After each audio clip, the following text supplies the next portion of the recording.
Graça e paz, meus irmãos. Vamos abrir a Bíblia no livro do profeta Isaías, capítulo 1. Nós temos feito a exposição desse capítulo. Já fizemos a primeira parte, que vai do versículo 1 ao 8. E eu queria retomar, de 1 ao 9, na verdade, e eu queria retomar hoje do versículo 9 até o versículo 17. Versículo 8, na verdade, do 9 ao 17. Podemos ler todos juntos? A filha de Sião é deixada como choça na vinha, como palhoça no pepinal, como cidade sitiada.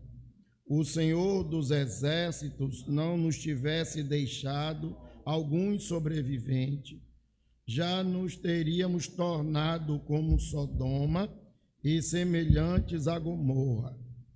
Ouvi a palavra do Senhor, vós príncipes de Sodoma, prestai ouvidos à lei do norte, vós povo de Gomorra.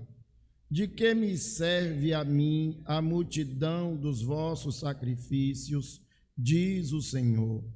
Estou farto de holocausto de carneiros e de gordura de animais cevados, e não me agrado do sangue de novilhos, nem de cordeiros, nem de bodes.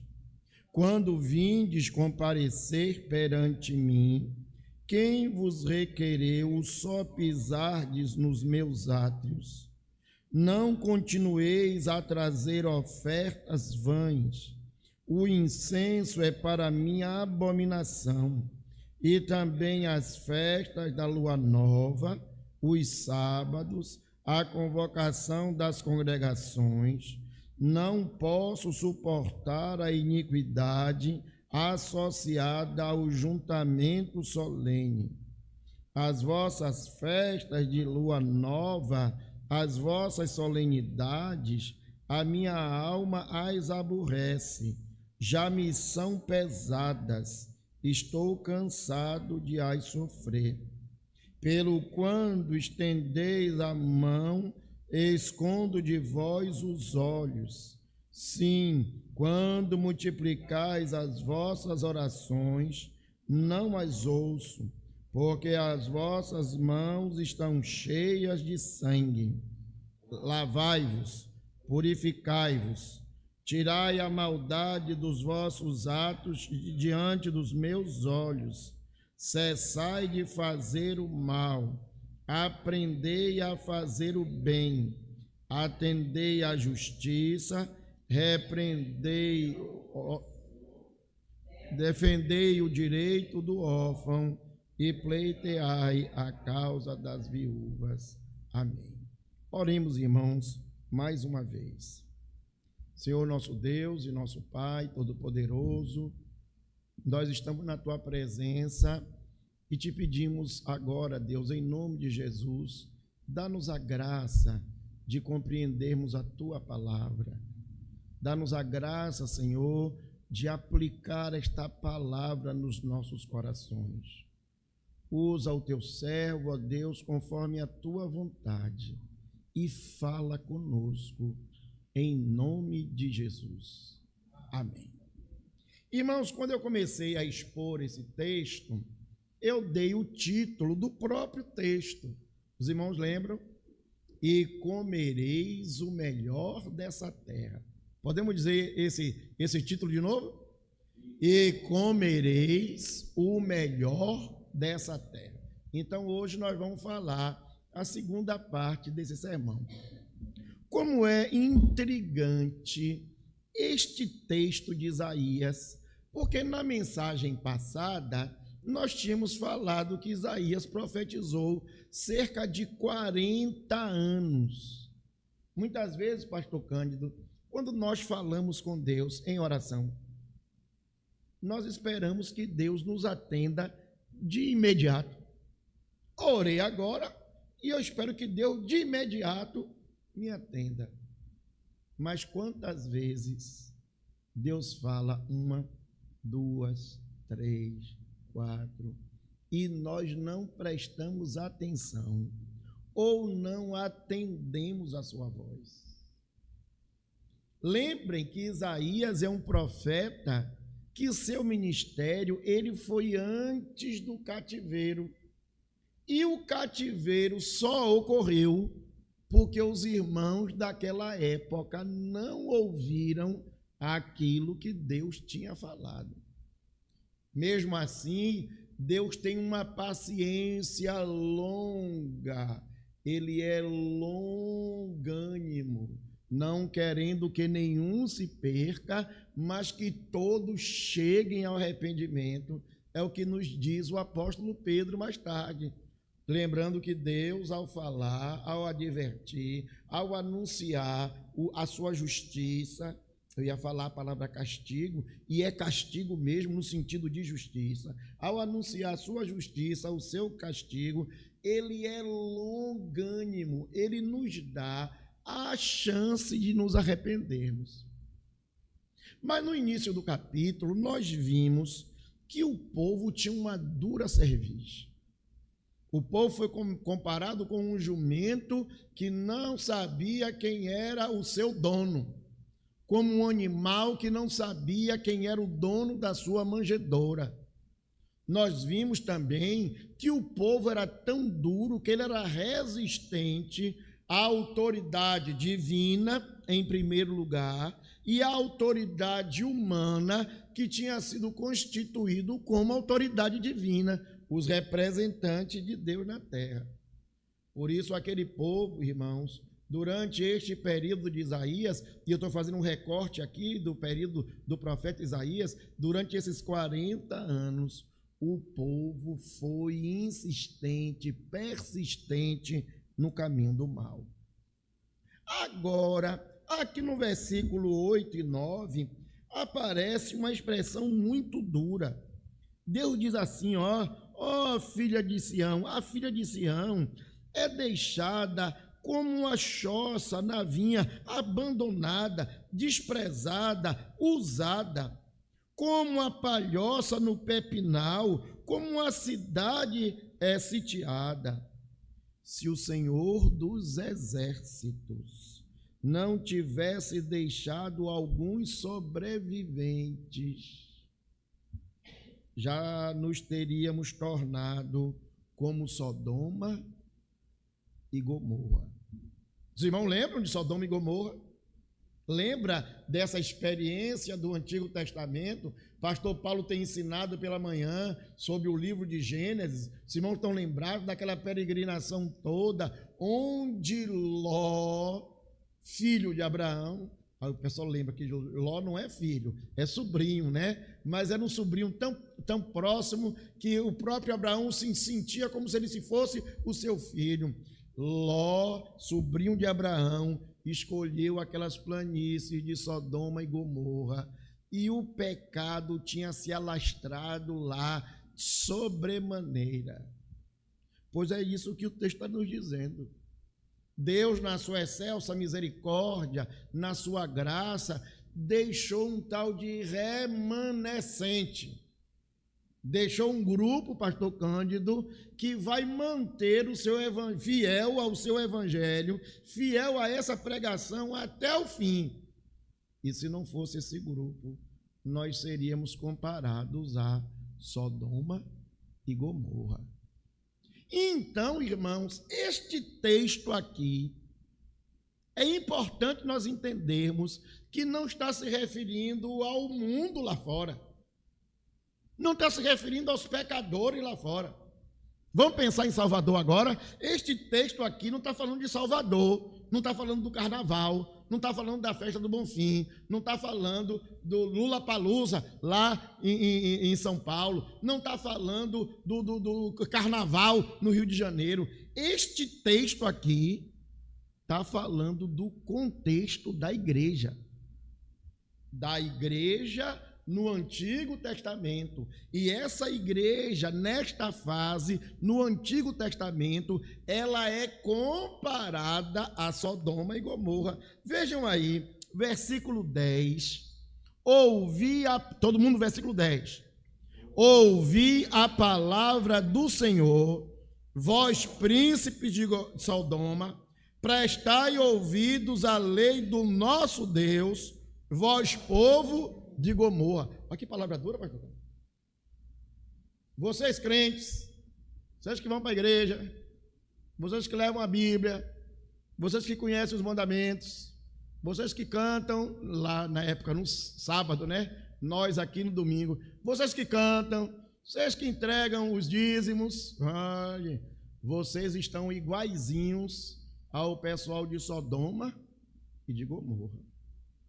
Nós temos lido muitas vezes aqui o profeta Malaquias, e o profeta Malaquias conta exatamente disso, de um povo que profanou tudo que era de Deus, inclusive o altar. Não é somente o altar não, viu gente? As pessoas acham que Malaquias fala apenas do dízimo, e quando nós lemos o texto e o contexto todo, está falando todo de uma vida depravada, de uma vida em que as pessoas até vinham para a igreja, mas ofereciam o animal dilacerado, ofereciam o impuro, ofereciam o manco, e isso representava não somente a falha deles no ato, mas significava aquilo que estava nos seus corações, porque muitos deles consideravam a mesa do Senhor é vil.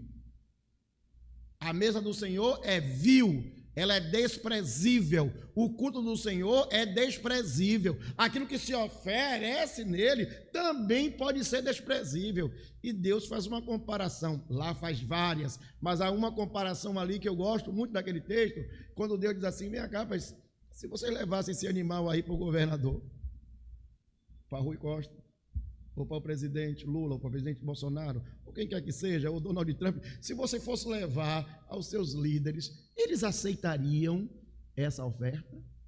Esse animal coxo, esse animal doente, esse animal manco, eles aceitariam? Vocês conseguiriam graça diante dos seus olhos? Mas é dessa forma que vocês têm me tratado. Então observe mais uma vez que nós estamos falando do contexto da igreja. E aí volta aquela pergunta da primeira parte do sermão. Por que é que nós não temos comido o melhor dessa terra? Porque nossa igreja não é viva. Porque a igreja presbiteriana da Boca do Rio não é viva, não é avivada. Porque nossa igreja não cresce. Porque eu e você, como crentes, não conseguimos crescer. O que é que está travando a nossa vida espiritual? O que é que está travando o nosso crescimento espiritual?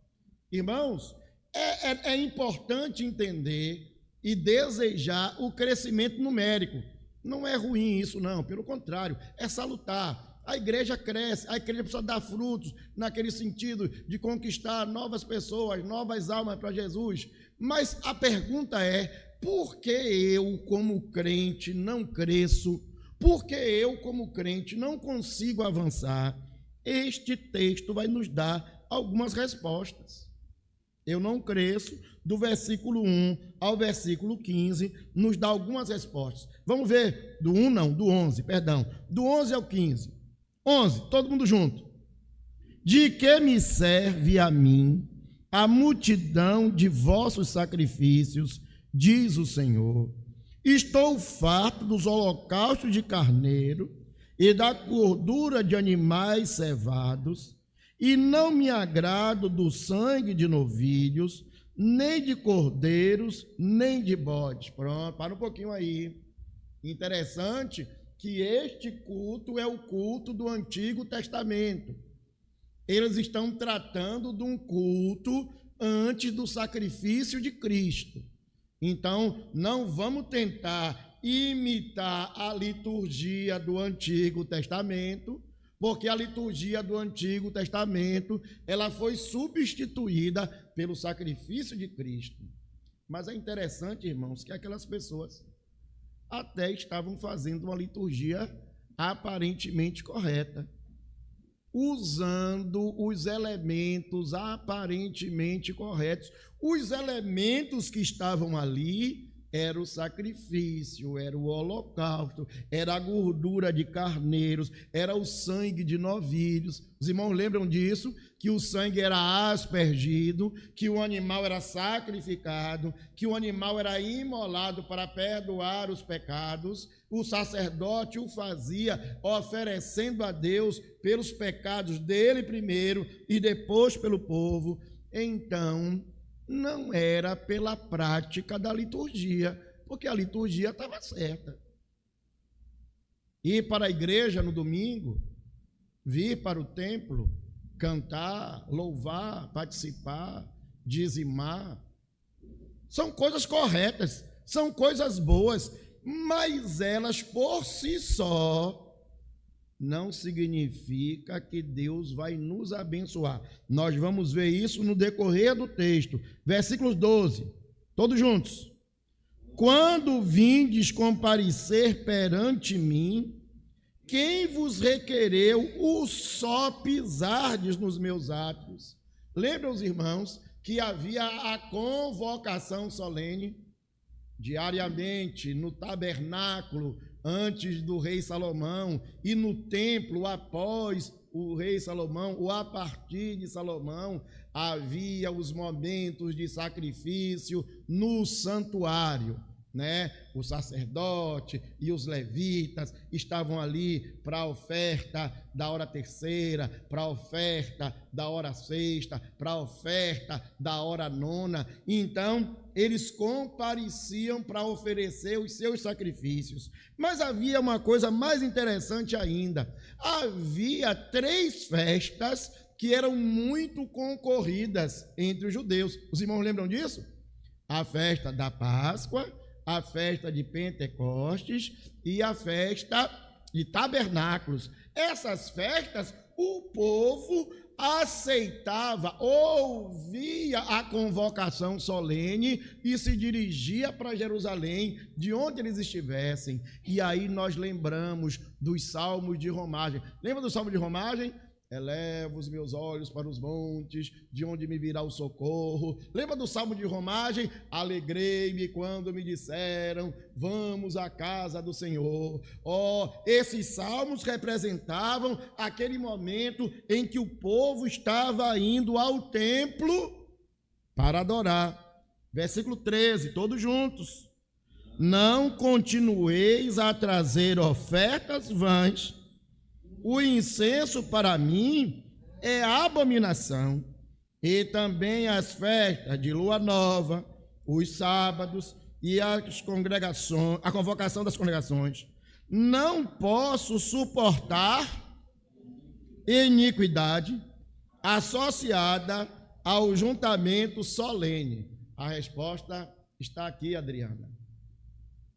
Não era a liturgia que estava errada. Não eram os elementos que estavam errados. Não eram as ofertas que estavam erradas. Pelo contrário, tudo isso estava correto. Porém, isso estava associado à iniquidade.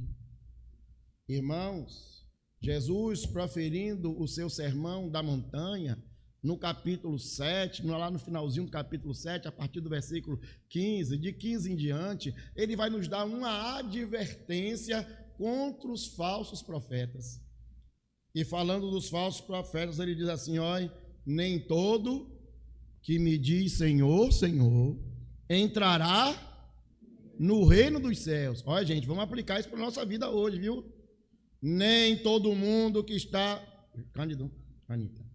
Nem todo mundo que está na igreja visível, nessa igreja aparente, nessa igreja que nós vemos, por isso é chamada de igreja visível, nem todo mundo que está na igreja visível, nem todo mundo que aparentemente publica o nome de Jesus, confessa o nome de Jesus, fala do nome de Jesus, vai entrar no céu, porque no céu não entra pecado.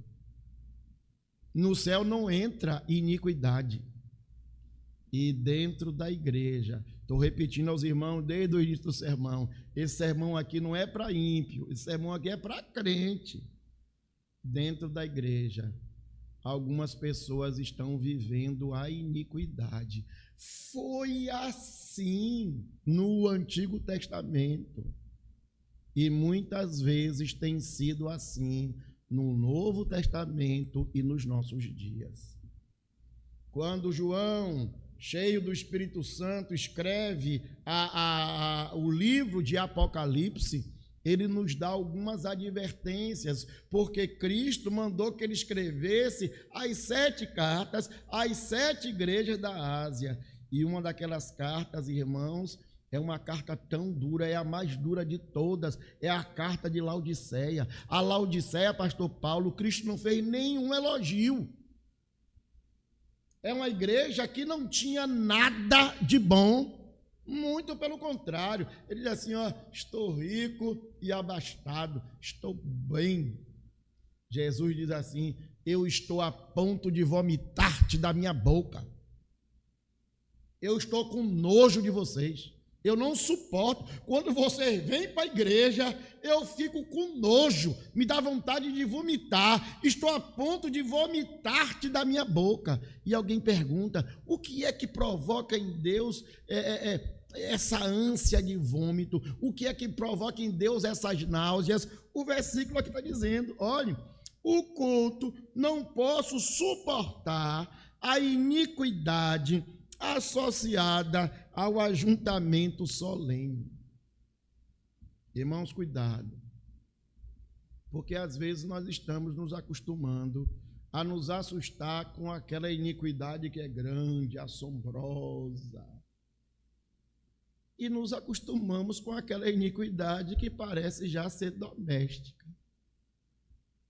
Quando eu falei hoje de manhã sobre o pastor que foi disciplinado pela sua igreja, alguém colocou a mão na cintura e me disse, oxe, somente por aquilo?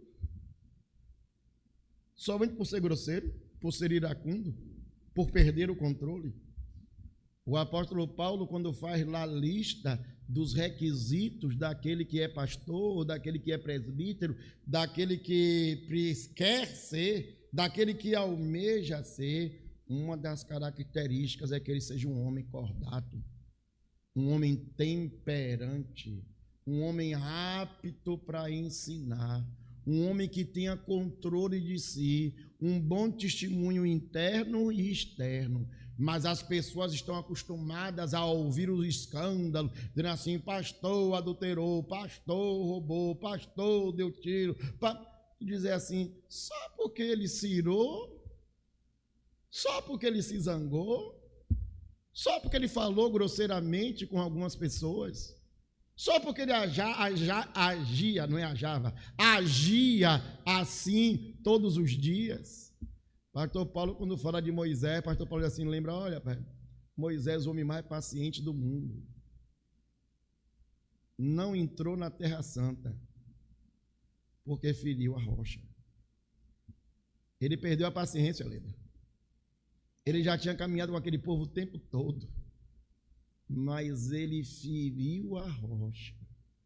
O escritor de Hebreus mais tarde vai nos dizer que aquela rocha era Cristo, que os acompanhava no deserto. Moisés, numa linguagem figurada, ele feriu a Cristo.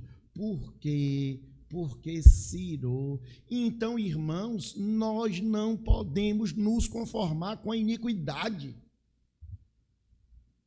Deus quer nos abençoar e algo está impedindo de Deus nos abençoar, é a iniquidade. E que iniquidade é essa? A mentira, a falsidade, o engano, a desobediência, a luxúria, o adultério, a prostituição. Que pecado é esse que está nos acompanhando individualmente a cada um? Porque cada um tem a sua consciência diante de Deus. Por isso o apóstolo Paulo diz, examine-se o homem a si mesmo. Não examine o outro, não procure ver o pecado do outro, não. Examine-se o homem a si mesmo. E assim coma do pão e beba do cálice. Então, a autodisciplina também não é algo que vem de Deus, a autodisciplina também é pecado. Versículo 14, continua o texto dizendo, todos juntos, as vossas festas de lua nova, as vossas solenidades, a minha alma aborrece, já me são pesadas, estou cansado de as sofrer. Versículo 15, todos juntos. Pelo que, quando estendeis as mãos, escondo de vós os olhos. Sim, quando multiplicais as vossas orações, não as ouço, porque as vossas mãos estão cheias. Pronto, primeira coisa que eu queria salientar aqui nesses 2 versículos é que muitas vezes Deus não ouve as nossas orações. Ô pastor Paulo, eu quero tanto isso. Ô pastor Paulo, ore por mim que eu quero aquilo. Ô Alsaf, ore por mim por isso, por aquilo. E a gente pergunta, por que é que eu oro tanto? E a bênção não chega? Ó, irmãos, é verdade que Deus tem o seu tempo para cada coisa, né? Nós não vamos aqui dar uma ênfase ao pecado, mas muitas vezes o que está ocorrendo aí é o pecado. Nós estamos estudando na escola dominical a vida de José e vimos que a tribulação que José viveu não foi por causa do pecado, né? Deus tinha um propósito em salvar o seu povo, mas aquele paralítico no tanque de Betesda ficou ali 38 anos. E quando Jesus o encontrou no templo, diz: vá, não peques mais, para que não te aconteça algo pior. Ou seja, alguém esteve doente durante 38 anos por causa de um pecado que cometeu. Aí daqui a pouco alguém vai criar a pesquisa para descobrir qual foi o pecado que aquele paralítico cometeu. Mudamos o tema é descobrir a vida dele. Não, Jesus já nos deu o recado direto. O pecado, a iniquidade fez com que ele estivesse ali enfermo durante 38 anos. O que é, meu irmão, que Deus colocou na sua vida como castigo, como juízo, para que você não possa avançar? O apóstolo Pedro, falando sobre os casais, a gente quando fala de casal, lembra logo de Paulo, né? As recomendações de Paulo lá aos Efésios, né? A esposa seja submissa ao marido, marido ame a esposa, e aquele texto de Paulo ali é completo, graças a Deus que ele é completo. Me parece então que Pedro faz um adendo, né? Pedro coloca uma observação que não está no texto de Paulo, quando Pedro diz assim: por isso vossas orações são canceladas, bloqueadas. O pessoal pentecostal diz assim: a oração não passa nem do teto. Isso é uma expressão pentecostal. Fulano orou, a oração dele não passou nem do teto. Mas, irmãos, independente do barulho, da zoada, Pedro está dizendo aqui: o casal em que a mulher não obedece ao marido, não é submissa ao marido, o casal em que o marido não ama a esposa como Cristo amou a igreja, a oração dele é cortada, é cancelada, é bloqueada. Deus só ouve por causa da sua graça, porque essa pessoa, apesar de ser crente, ela não está vivendo conforme o padrão que Deus estabeleceu. Olha, quando estendeis as mãos, pentecostal, levanta a mão. Presbiteriano nem levanta a mão, né? Presbiteriano fica com a mão encolhida. Escondo de vós os meus olhos. Sim, quando multiplicais as vossas orações, eu não ouço. O próprio Isaías mais tarde, ou o próprio Deus através de Isaías mais tarde diz que a mão do Senhor não está encolhida para que não possa salvar, nem surdo o seu ouvido para não poder ouvir. E Isaías de novo, Deus através de Isaías diz: mas as vossas iniquidades fazem separação entre vós e o vosso Deus. Algo tem bloqueado as nossas orações. E o que é, meus irmãos, que tem bloqueado? Será que nós esperamos acontecer conosco ou continuar acontecendo conosco, como aconteceu com o povo, com os hebreus quando vinham para conquistar Jericó, e ao relato do pecado de Acã, que se apaixonou pelo mundo, que encontrou uma capa, que escondeu um tesouro? Quantas vezes o nosso coração ainda foi posto nas coisas desse mundo, nos pecados de estimação? E aí, irmãos, eu não preciso relatar aqui todos os pecados. O apóstolo Paulo faz uma lista lá das obras da carne e diz quais são as obras da carne. É só você ler aquilo ali e descobrir, tem algum daqueles elementos que está na sua vida. Prostituição, impureza, lascívia, idolatria, feitiçaria, inimizade, porfia, ciúmes, discórdias, dissensão, facção, bebedice e glutonaria, coisas semelhantes a essa, pelas quais eu vos preveni. Aqueles que tais coisas praticam não herdarão o reino de Deus. Versículo 15 termina dizendo: porque as vossas mãos estão sujas ou cheias de sangue. Essa expressão, presbítero João Nilson, é a que me dá mais medo. Porque se ele estava falando de Sodoma e Gomorra, se ele estava falando de um culto podre, de um culto morto, porque as pessoas estavam mortas, ele dá agora uma representação aqui da guerra. E eu quero tirar a representação da guerra para tentar entender dos meus dias. Aquela expressão do assassinato. De alguém que enfiou a faca em alguém e ficou com as mãos sujas de sangue. Perceberam, irmãos, que essa expressão é muito forte? Imagine, suas mãos estão sujas da morte de alguém. Você ajudou a tirar a vida de alguém, você tirou a vida de alguém, você é um homicida, você está sujo. Essa expressão vai simbolizar mais uma vez o pecado, de forma geral. Talvez o indivíduo não tivesse cometido o assassinato, talvez ele não tivesse matado o outro, e aí é uma boa explicação para isso, mas é interessante que diante de Deus nós estamos sujos. Ninguém pode dizer que não tem pecado. O apóstolo João, mais uma vez, ao escrever a sua carta, diz: olhe, nós temos aprendido uma coisa sobre ele, é que Deus é luz e não há nele trevas alguma. Se dissermos que temos comunhão com ele e continuamos em pecado, fazemos dele mentiroso e a sua verdade não está em nós. Mas João continua e nos mostra a promessa e a solução, dizendo: se confessarmos os nossos pecados, ele é fiel e justo para nos perdoar os pecados e nos purificar de toda injustiça. É isso que é apresentado agora a partir do versículo 16. Se até o versículo 15... Deus estava mostrando, Deus estava denunciando, Deus estava evidenciando, Deus estava trazendo luz ao pecado do seu povo, Deus estava revelando o pecado. A partir do versículo 16, ele começa a apontar a solução. O apóstolo Paulo, escrevendo aos Gálatas, diz que a função da lei é essa.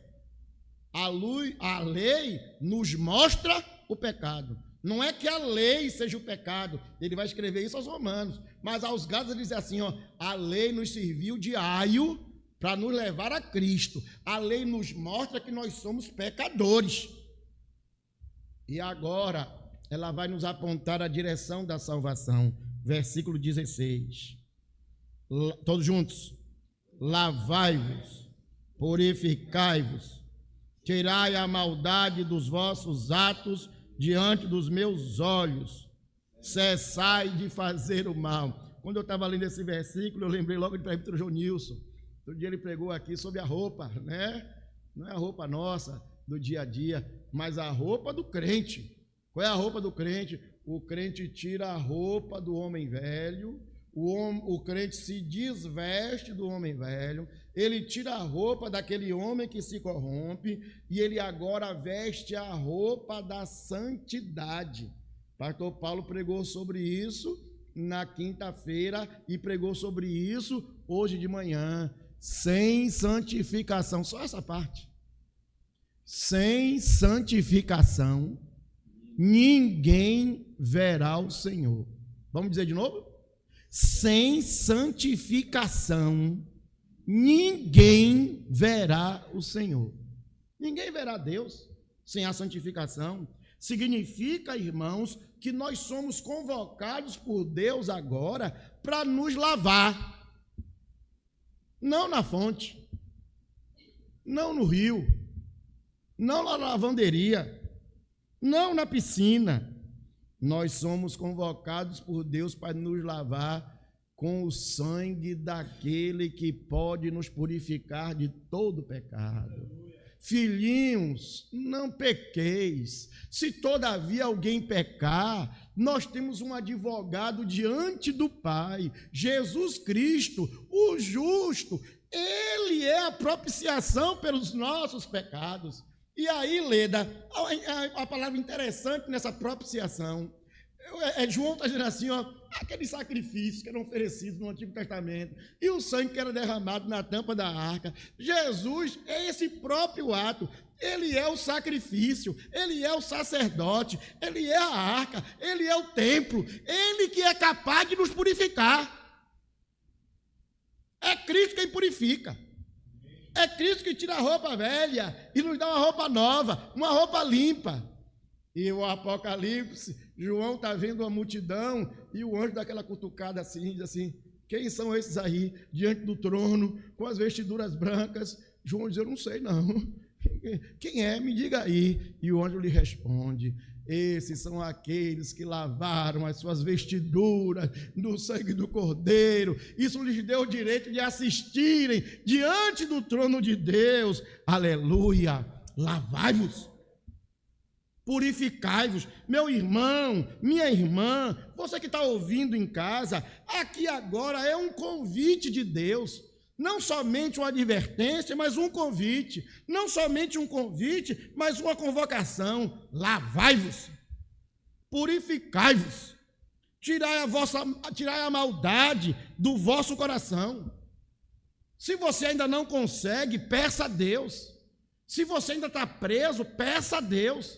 Clame a Deus, invoque a Deus, um dia, 2 dias, 1 semana, 2 semanas, 1 mês, 1 ano. Diga, Senhor, me livra, me liberta, me purifica.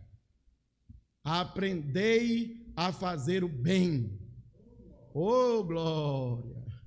Gente, não é só não fazer o mal. Eu não roubo, eu não mato, eu não adultero. Ele não. Agora está na hora de fazer o bem, de ajudar, de trazer benefício. E ninguém venha me dizer que o evangelho é social. Ninguém venha me dizer que o evangelho é transformado em boas obras visando a salvação. Muito pelo contrário, o evangelho, as boas obras no evangelho é resultado da salvação. Eu que tenho o meu coração purificado, tenho minha alma libertada, lavada no sangue do Cordeiro, agora estou no processo de aprendizagem de fazer o bem. E o apóstolo Paulo nos salienta, primeiro, aos domésticos da fé. Não adianta, irmãos, nós queremos levar sopa para quem está na rua, para quem está na fila do INSS, na fila da UPA, na fila de... Se tem irmão na igreja passando necessidade. Não adianta nós promovermos a ação social para aqueles que estão à nossa volta, se os da casa entram e saem, nós dizemos assim, Deus te abençoe e vá em paz. Aprendei a fazer o bem. Atendei à justiça. Eu gosto muito dessa parte. Irmãos, olha, irmãos, não vim aqui fazer campanha para ninguém, para político nenhum, nem vou fazer, nem perco tempo fazendo isso. Mas o nosso Brasil é podre. Nosso Brasil é podre. Nossas instituições brasileiras são podres. Poder executivo, poder legislativo, poder judiciário, nos municípios, do estado, né, nos estados, na federação, é uma acusação em cima de acusação, é aquele que é inocente julgado como é culpado, é o outro que é culpado julgado como inocente. Nós criamos vários subterfúgios, mas o crente verdadeiro, ele atenta à justiça. Não é atenta contra a justiça. A questão não é essa. Ele atenta à justiça. Ele faz justiça. Ele cumpre a justiça. Ele cumpre a norma. Ele cumpre a regra. Ele repreende o opressor. Ele pleiteia a causa e repreende o opressor. Ele defende o direito do órfão e pleiteia a causa da viúva. Ou seja, nós precisamos, não é fazer essas coisas para sermos os bonzinhos, não, ou sermos os politicamente corretos, não, ou muito menos atingirmos a glória de Deus, alcançarmos a glória de Deus. Não, de forma nenhuma. Nós precisamos fazer isso como fruto de um coração lavado e arrependido, ou arrependido e lavado pelo sangue do Cordeiro. Para concluir essa mensagem, irmãos, eu quero ler o versículo 19, o versículo 18, 19 e 20. Vamos ler todos juntos?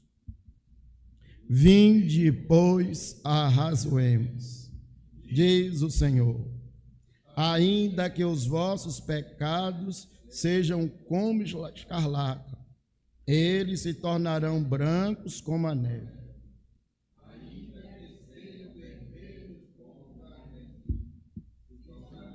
Como a lã, se quiserdes e me ouvirdes, comereis o melhor dessa terra. Mas se recusardes e fordes rebeldes, sereis devorados à espada, porque a boca do Senhor o diz. Eu vou começar do fim para o início e vou ler, né? Há um juízo de Deus vindo sobre a terra. E o juízo de Deus se iniciará pela igreja. A gente espera que Deus desça a espada. Cadê o presbítero Vicente? A gente espera que o juízo de Deus desça a espada lá na Barra, na segunda-feira de carnaval, na terça-feira de carnaval. O juízo de Deus começará pela casa de Deus. Os irmãos prestaram atenção nisso. O juízo de Deus começará por sua casa. Vocês serão devorados à espada. Crente que vive em pecado vai ser devorado pela espada. Crente que não está inserido em Cristo, ele murcha e é tirado e lançado no fogo. Mas, ao contrário disso, ele está nos convocando para arrazoarmos com ele. Alguém pode achar que esse arrazoar aqui é barganhar. E a questão aqui não é barganhar. Eis que estou à tua porta e bato.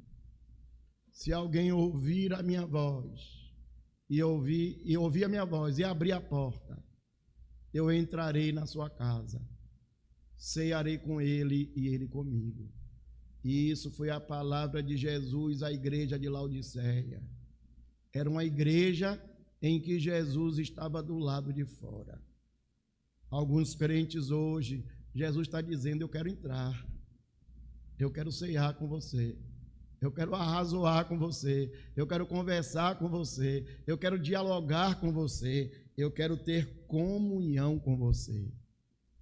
Aquele que tem comunhão com Cristo, aquele que está em Cristo, pode dizer claramente o versículo 19. Para fechar a mensagem, versículo 19, todos juntos? Se quiseres e me ouvires, comereis o melhor desta terra. Amém.